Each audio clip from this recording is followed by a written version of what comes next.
Saudara-saudara kaum muslimin rahimakumullah, hak yang ketiga yang harus kita berikan kepada saudara kita muslim, wa izastansahaka fansahhu, apabila dia datang memintakan nasihat kepadamu, berikanlah nasihat itu. Ini merupakan hak, sebab agama mengajarkan tawasau bil haq wa tawasau bis sabr. Hendaklah kamu saling nasihat menasihati di dalam kebenaran, dan hendaklah kamu saling nasihat menasihati dengan cara yang sabar. Menasihati atau memberikan nasihat kepada sesama saudara kita muslim merupakan hak yang harus kita berikan. Saudara-saudara, soal nasihat adalah merupakan mutiara yang tidak perlu kita tolak. Terimalah mutiara dari manapun datangnya. Sehingga Sayyidina Umar ibn al-Khattab radhiyallahu an selalu dan tidak pernah segan-segan meminta pendapat dan nasihat dari orang yang kelihatannya paling kere sekalipun. Beliau tidak ragu-ragu untuk bertanya. Kadang-kadang bertemu seseorang, beliau panggil, mas, coba sebentar, menurut kamu apa yang tidak baik pada diri saya? Menurut kamu apa yang tidak baik pada diri saya? Kadang-kadang beliau bertanya, apakah kamu melihat pada diri saya ada tanda-tanda orang kafir? Kalau diberitahu, beliau bukan main gembiranya, lalu berusaha memperbaikinya. Kita jangankan meminta diberitahu, orang lain memberitahu kadang-kadang marahan kita. Ngapa jadi gua lu bilangin? Lamaan juga gua jadi orang sama lu. Udah kenyang makan asam garam, lu sunat gua yang mangkuk.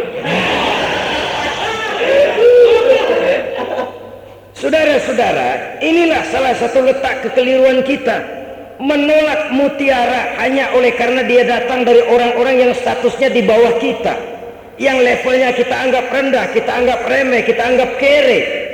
Padahal agama mengajarkan khuzil hikmata wa la yadurruka min ayyi wi'ain kharajat. Ambillah hikmah, ambillah mutiara, jangan peduli dari manapun saja datangnya.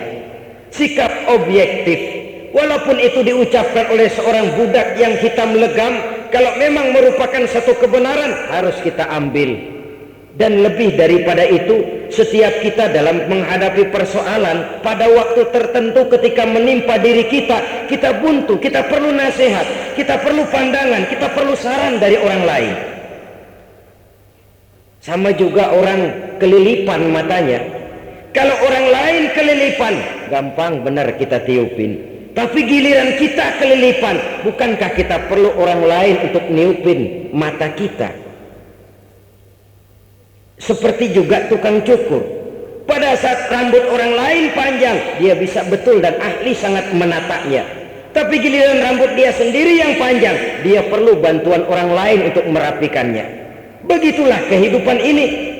Kita kadang-kadang dalam hidup berbentur dengan banyak problema, berbentur dengan berbagai macam persoalan, sejak menyangkut masalah anak, istri, lingkungan keluarga, masalah ekonomi, masalah usaha, bidang pekerjaan, kegiatan sehari-hari, masalah organisasi, dan lain sebagainya. Kadang-kadang kalau untuk orang lain kita bisa bicara, tapi kalau sudah berhadapan dengan persoalan diri sendiri, kita sering buntu. Dikala itulah kita perlu nasihat, saran, pandangan dari teman sejawat, seiring, dari orang lain, sesama muslim. Dan teman yang baik itu, khairul ashabi mayyadulluka alal khair. Teman yang paling baik yang selalu menunjuki kamu kepada kebaikan. Menunjuki kebaikan walaupun dia sendiri barangkali bukan orang yang baik, tapi dia bisa menyelamatkan orang lain. Dia sendiri tukang mabuk umpamanya, tapi ketika temannya teler, jangan teler, jangan. Jangan. Lalu sendiri kemarin gua, lu jangan lo. Ya dia sendiri begitu, tapi paling tidak dia bisa masih mau menyelamatkan orang lain. Ini masih lebih baik daripada sudah nggak bisa nyelamatin orang lain, ngebon lagi. Ngebon mau mabuk nyambat. Saudara hadirin yang saya hormati, wa izastansohaka fansohu, apabila dimintakan kamu nasihat, berikan dia nasihat. Bukankah nasihat ini juga merupakan satu hal yang kita perlukan dalam kehidupan? Walaupun nasihat perbuatan lebih tajam akibatnya daripada nasihat ucapan. Nasihat berupa perbuatan. Kita dalam hidup ini selalu dapat nasihat. Ada nasihat yang datang dari luar diri kita. Apa yang datang dari luar diri kita? Semua yang kita lihat, semua yang kita saksikan, segala yang kita dengar. Kalau mau kita mengadakan analisa, itu kan nasihat. Oh, si Ano itu begitu-begitu, akibatnya kok begitu ya? Nasihat. Si Fulan itu masa mudanya begitu-begitu, di hari tuanya kok begitu? Nasihat. Yang kita baca, yang kita dengar, yang kita lihat, yang kita saksikan dalam hidup ini, seluruhnya bisa menjadi nasihat. Atau nasihat yang timbul dari dalam diri kita sendiri. Kulit mulai keriput, uban mulai bertabur, gigi permisi atu-atu.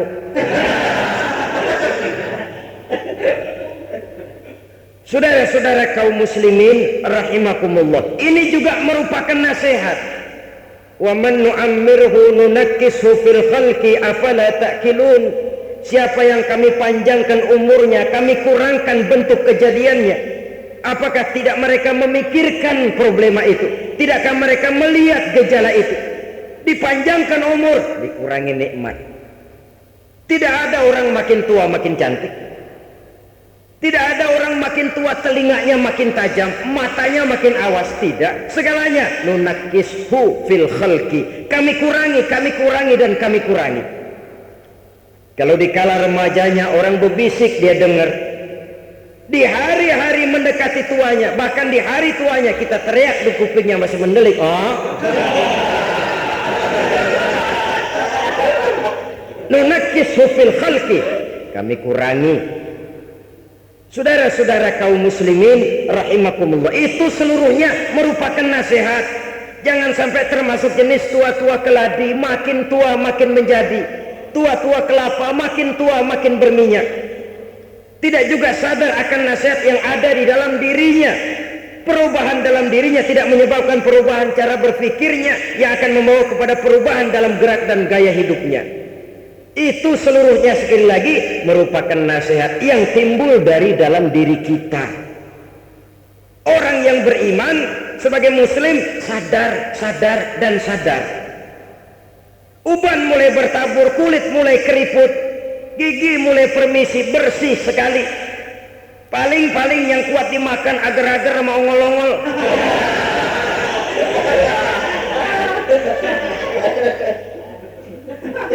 Bukankah itu merupakan satu nasihat pertanda bahwa kereta akan segera berangkat? Peluit sudah ditiup. Sementara dari cerobong asap mulai mengepul, kereta sudah akan segera berangkat. Kalau pada saat kereta berangkat kita masih saja berdiri di luar gerbong, pada saat kereta mau berangkat, pada saat ajal mau datang kita masih hidup di luar agama, kita akan ketinggalan kereta.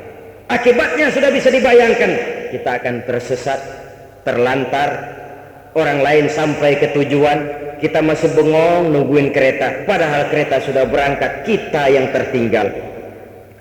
Alangkah malangnya orang-orang yang tidak mau sadar bahwa peluit sudah berbunyi, bahwa asap sudah mengepul dari cerobong kereta, pertanda kereta akan segera berangkat. Dia masih tenang-tenang saja berdiri di luar gerbong. Umurnya makin tua tapi dia makin tidak mau dekat dengan agama, berdiri di luar gerbong. Itu yang saya maksud. Sampai dikala ajal datang juga dalam keadaan su'ul khatimah, jelek di penghujungnya, tertinggal dia oleh kereta, kembali menghadap Allah di luar jangkauan hidup beragama. Na'udzubillah summa na'udzubillah.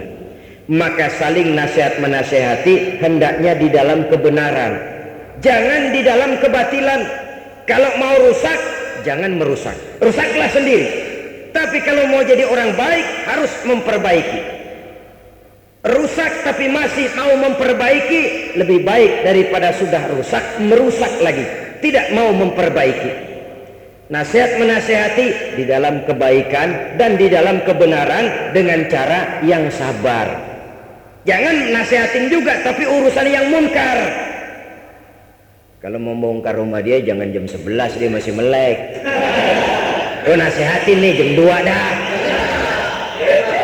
Itu nasihat juga tapi urusan yang munkar. Nasihat menasehati di dalam kebenaran dan dengan cara yang sabar. Demikian yang ketiga. Yang keempat, saudara-saudara, hak muslim itu wa iza atisha fahamidallaha fasammithu. Apabila dia bersin, bangkis, lalu dia memuji Allah, fasammithu, balaslah pujiannya dengan ucapan yarhamukallah. Lebih dari sekedar etika, saya katakan tadi, ini juga doa. Kenapa? Bersin tanda di antara orang sehat, ya. Tapi bersin yang wajar, bangkis yang wajar. Kalau 3 hari 3 malam bangkis terus memang bengek, bukan wajar itu.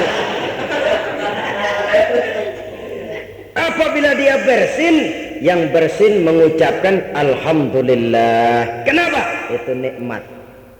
Kan paling nggak enak bangkis urung. Mau bersin nggak jadi, nyakitin beneran, ngebet banget. Mulut udah mangap, nggak jadi juga bangkis. Bisa bangkis, bisa bersin, itu satu nikmat. Mendapat nikmat harus mengucapkan alhamdulillah. Ini etika. Bangkis kita bersin, umpamanya alhamdulillah. Itu saudara kita. Kita sebagai muslim memberikan haknya. Apa yang kita ucapkan? Fasammithu. Yarhamukallah, kata kita. Allah mengasihani kamu. Allah mengasihanimu dengan memberikan kesehatan. Kamu bisa bersin. Bersin itu nikmat. Allah mengasihanimu, maka kamu bisa bersin. Saudara, pernah terjadi seorang kaya dirawat di rumah sakit dengan biaya yang mahal, operasi besar, sampai memakan biaya tidak kurang 3 juta rupiah. Kenapa?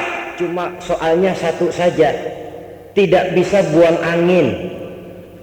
Perutnya sakit, rasanya gembung, buang angin tidak bisa. Operasi 3 juta biayanya. Harga buang angin 3 juta kalau mau tahu. Cuma ngebelain supaya bisa buang angin 3 juta. Bisa buang angin, itu merupakan satu saluran untuk menghilangkan penyakit yang ada di dalam perut. Harganya kalau harus operasi besar 3 juta, saudara-saudara. Termasuk bangkis ini, bersin. Sebagai muslim, kalau kita yang bangkis, bersin, kita mengucapkan alhamdulillah. Kita yang mendengar yarhamukallah. Lalu si yang bangkis kembali mendoakan yahdi bikumullahu wa yuslihu balakum. Alangkah indahnya agama ini. Sampai undang-undang bangkis ada. Ya. Bukan cuma undang-undang bagaimana jual beli, sewa menyewa, pinjam meminjam, berumah tangga, bertetangga. Demikian komplitnya ajaran Islam. Ada undang-undang bangkis. Agama mana di dunia ini yang punya undang-undang bangkis? Pasal 1, kalau bangkis harus mengucapkan alhamdulillah. Lebih etis lagi kalau mulutnya agak sedikit ditutup. Jangan mentang-mentang itu nikmat lalu terbuka benar sampai hujan lokal. Yang kedua, buat yang mendengar harus mendoakan dengan yarhamukallah. Yang ketiga, balik doa dari ucapan orang yang bangkis, yahdi bikumullah, semoga Allah senantiasa memberikan hidayah kepadamu, wa yuslihu balakum, dan selalu memperbaiki keadaanmu. Indah benar agama ini. Yang bangkis memuji Allah, yang mendengar mendoakan, yang didoakan balik lagi mendoakan. Saling doa mendoakan, doa bid-doa. Kita kadang-kadang bersin itu kan kita bawa guyon. Kalau bangkis esot umpamanya, atau hacir dan sebagainya. Saudara, saya tidak mengatakan jelek, tapi tentu tidak diajarkan oleh agama. Yang diajarkan begitu bersin, bangkis, ucapkan alhamdulillah. Yang mendengar, yarhamukallah. Balik doakan, yahdi bikumullahu wa yuslihu balakum. Semoga Allah memberikan petunjuknya kepadamu dan memperbaiki keadaanmu. Kelihatannya remeh, masalahnya kecil. Tapi kalau yang kecil kita anggap kecil lalu tidak kita amalkan, bagaimana kita akan terdorong melaksanakan yang lebih besar lagi? Bukankah berangkat dari sini kita berarti menghidupkan tradisi agama dalam kehidupan sehari-hari? Saya selalu mengingatkan, mentradisikan agama, mengagamakan tradisi tidak baik, tapi mentradisikan agama itu yang baik. Marilah mentradisikan agama, jangan mengagamakan tradisi. Mentradisikan agama artinya menjadikan agama sebagai pakaian, sebagai kebiasaan dalam kehidupan kita sehari-hari. Sejak kita mau tidur, sampai kita bangun dari tidur, sampai kita menuju kamar mandi atau masuk ke WC, sampai kita berpakaian, sampai kita berdiri di muka cermin, Islam mengajarkan kok itu. Berdiri kita di depan kaca, ngeliatin potongan kita. Oh, begini potongan gue ya. Apa yang kita ucapkan? Allahumma kama hassanta khalqi fahassin khuluqi. Wahai Allah, sebagaimana telah engkau baguskan kejadian saya, engkau baguskan potongan saya, baguskan juga kiranya akhlak saya. Jangan cuma potongan saya yang baik ya Allah, akhlak saya juga mohon dijadikan baik. Karena bagaimanapun berantakannya potongan kita, manusia makhluk yang paling baik ketimbang makhluk-makhluk Allah lainnya. Keluar kita dari rumah, bismillahi tawakkaltu ala Allah, melangkah dimulai dengan kaki kanan, mentradisikan ajaran agama. Bertemu kita teman, assalamualaikum, mentradisikan agama.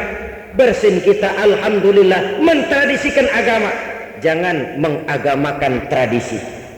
Yang tradisi kita anggap sebagai agama, lalu kita pegang teguh, padahal cuma sekedar satu tradisi saja. Baiklah ya, ini yang keempat. Yang kelima, saudara, hak seorang muslim, wa iza maridho fa'udhu. Apabila dia sakit, jenguk. Apabila dia sakit, tengokin.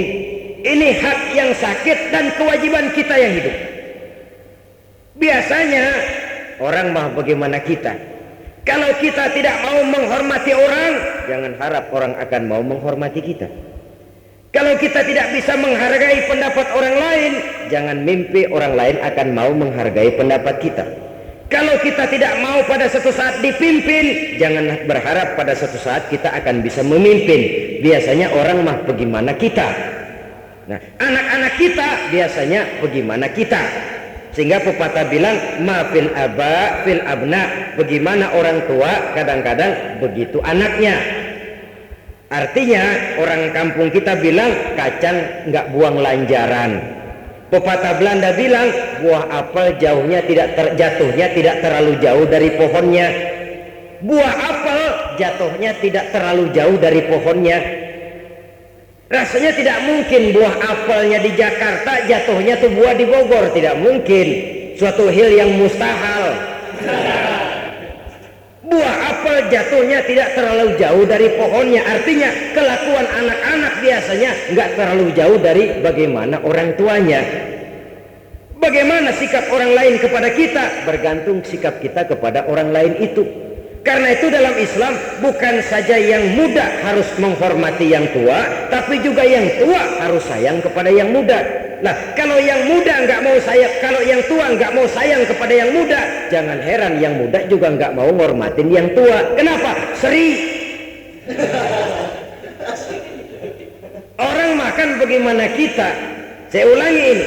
Dalam Islam bukan cuma yang muda wajib menghormati yang tua, tapi yang tua pun harus menyayangi yang muda. Kalau yang tua tidak sanggup mau menyayangi yang muda, jangan berharap yang muda lalu mau menghormati yang tua. Keduanya memang berkaitan.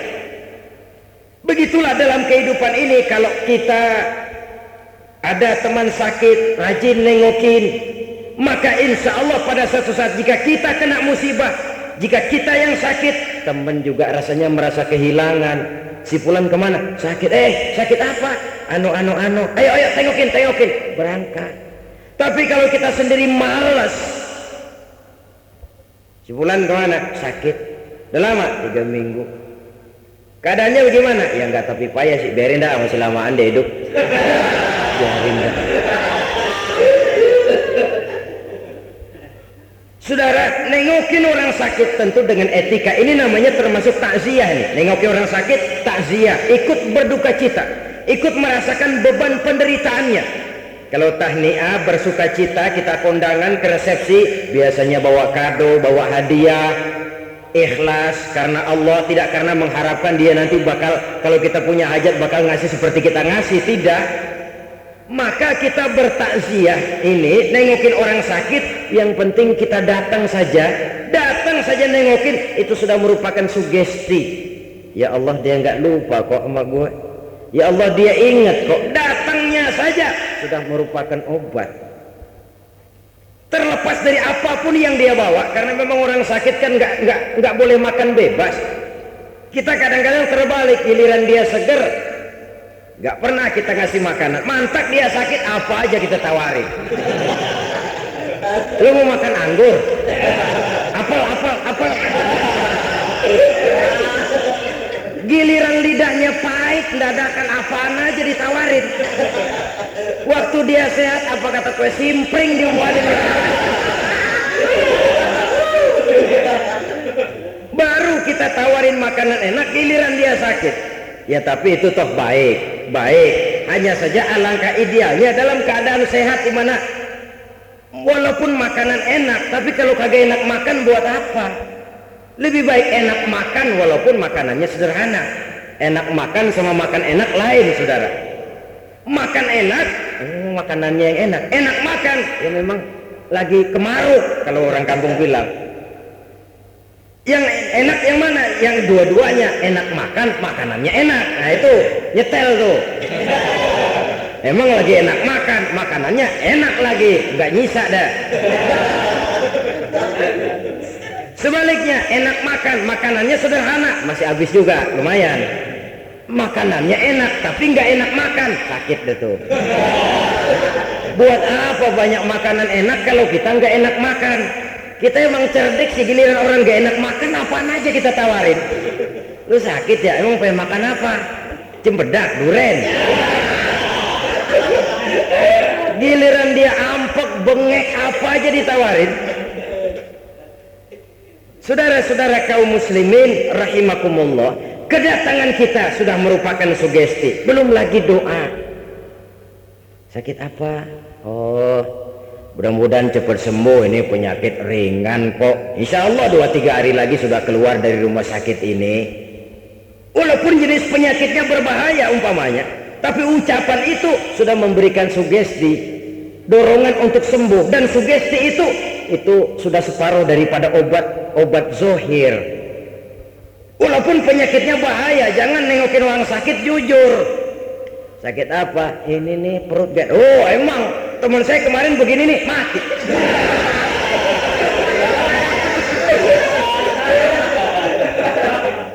Enggak etis, saudara-saudara. Mendingan di rumah aja aja nengokin kalau gitu.